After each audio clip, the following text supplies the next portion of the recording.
जी बिल्कुल, खबर शामिल करते हैं तांदरेवाला से। तांदरेवाला सिटी में बढ़ती हुई वारदातों और डाकुओं की फैरन की वजह से नदीम गुज्जर नामी शहरी कत्ल हो गया था।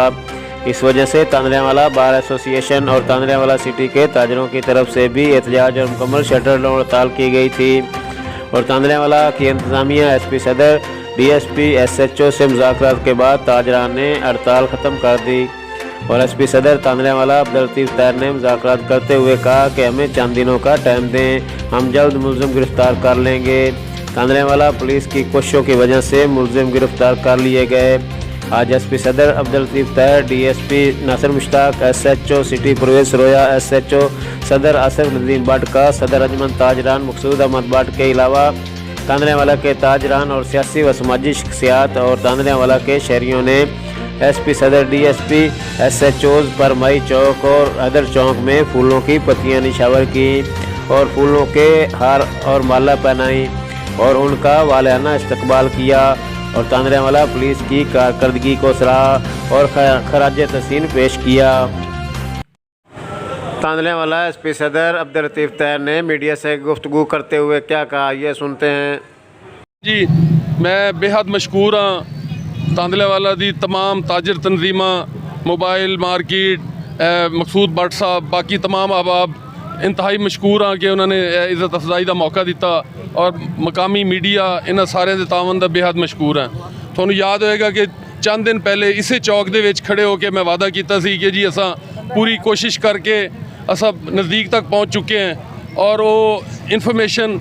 बहुत सारी ऐसी कि मैं मीडिया के थ्रू थोनू नहीं दसण नाल उस मुकदमे की तफ्तीश दे या उहदे विच प्रॉब्लम आ सकती है, लेकिन थोनू सारिਆਂ ਨੂੰ पता है कि थोड़े तावन नाल अल्लाह ताला दी खसूसी करम नवाजी नाल असा केस वर्कआउट किया और वो इंशाअल्लाह अपने अंजाम नू पहुँचणगे। और तुसां महसूस भी किया होएगा कि जिस दिन दे उस गैंग दे बंदे काबू आए थोड़े कोल जराइम दी जो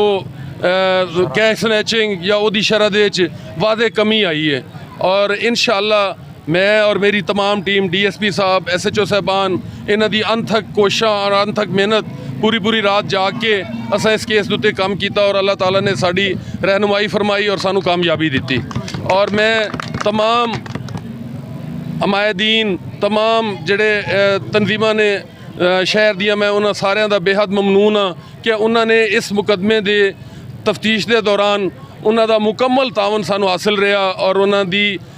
एक्टिव सपोर्ट की वजह नाल और साड़ी मेहनत के नाल अल्लाह ताला ने सानू सुरखरू किया और मैनू इस गल की नहायत खुशी है और मैं बड़ा प्राउड फील कर रहा कि मैं और मेरी टीम ने इसे चौक दे जिहड़ा वादा किया सी वो पूरा करन दे अल्लाह ताला ने सानू हौसला और इस्तकामत दी और असा उहदे कामयाब होए। मैं तमाम दा बेहद मशकूर हाँ और फिर एक दफ़ा शुक्रिया अदा कराँगा कि जनाब दा तावन, जनाब दी मुहब्बत और साडे नाल कोआपरेशन और इस तरह रहेगी और इंशाअल्लाह मेरे वालों भी इस तरह की कोआपरेशन शहर के अमन अमान और क्राइम के वारदातों के हवाले नाल इस तरह असा जिहड़ा कोई